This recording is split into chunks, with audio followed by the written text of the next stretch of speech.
Goeiemôre en weer eens baie welkom hier saam met ons by ons oggendoordenkings tyd. Dis lekker, is 'n voorreg om saam met jou te wees en veral waaroor ons praat. Ons praat oor die krag wat in jou is en in jou werk.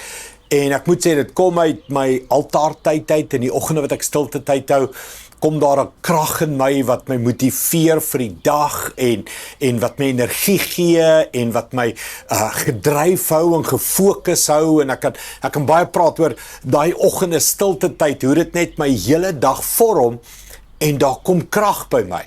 En daai krag, ek het baie daar begin wonder, waar kom dit vandaan, hoe werk hierdie innerlike motivering en baie daar, en toe gedurende Paasnaweek, Opstanding Sondag, toe dit 12 die penny gedrop, dat dit is dieselfde krag wat Jesus uit die dood uit opgewek het, werk binne in my om ons 'n geseënde lewe te gee. Dit werk binne in my om God te verheerlik, om eer te bring aan die Vader. So dis waar dit begin het. Laasweek het ek met jou skrifte behandel oor daardie krag, en net die skrifte wat sê dieselfde krag is binne in jou en my.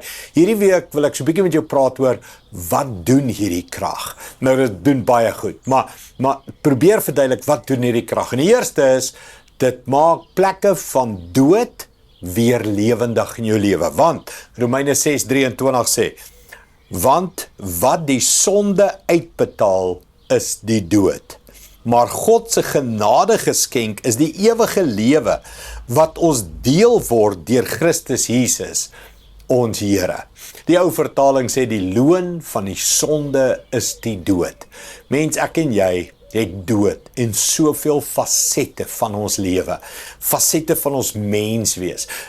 Dood in 'n huwelik, dood in finansies, dood in werk, dood in drome, dood in 'n verhouding met jou kinders, dood in enige faset van jou lewe. Hoekom? As gevolg van sonde. Dit is heel eenvoudig. Ek doen sonde en dit maak mense seer, en dan kom maar distansie. Ek doen sonde en dan bestuur ek finansies verkeerd, en dan kom maar dood. En so kan ek aanhou. Dood kom in as gevolg van sonde. Maar dan sê hy, ons kry hierdie lewe as gevolg van ons verbintenis met Christus. Die kruisiging van Christus en die opstanding van Jesus bring lewe. So, enige area in jou lewe waar daar dood is, ek jou nou sê, is as gevolg van sonde, en dit vat nie rocket science nie, en ek beledig jou nie, maar as gevolg van sonde is daar dood in areas van jou lewe. Maar die goeie nuus, die genade is, Jesus het daarvoor gesterf. En daar is innerlike krag tot my en jou beskikking om hierdie situasie van dood om te draai en lewe te bring. Om genade te bring, vergifnis te bring, herstel te bring, restaurasie te bring. Mens, dis groot. Enige dooie storie in jou lewe, die opstanding van Jesus, bring lewe. So, is daar 'n area in jou lewe wat as gevolg van sonde, jou eie sonde, jou eie foute, dom besluite, ander mense se besluite, keuses, nou sit jy met dood in jou lewe, is daar enige area van dood in jou lewe. Die goeie nuus is, dieselfde krag wat Jesus uit die dood uit opgewek het, is tot jou beskikking om lewe te bring in daai area. Wil jy vandag lewe begin spreek oor daai dooie bene? Wil jy begin lewe spreek oor daai dood wat gebeur het?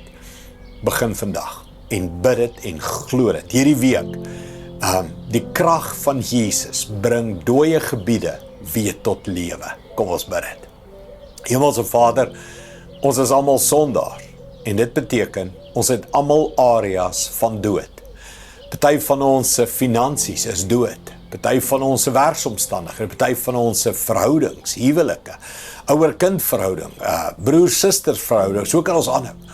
Ons almal beleef dood op areas, omdat ons sondige mense is en te doen het met sondige mense.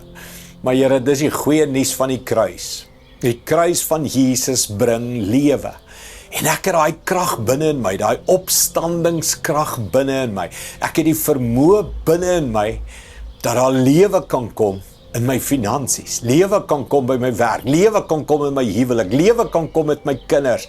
Ek kan weer die lewe geniet. Dankie daarvoor, Here. Ons vat daai woord, ons gaan daarop bou, want dit is 'n belofte van die kruis. Dankie daarvoor in Jesus naam.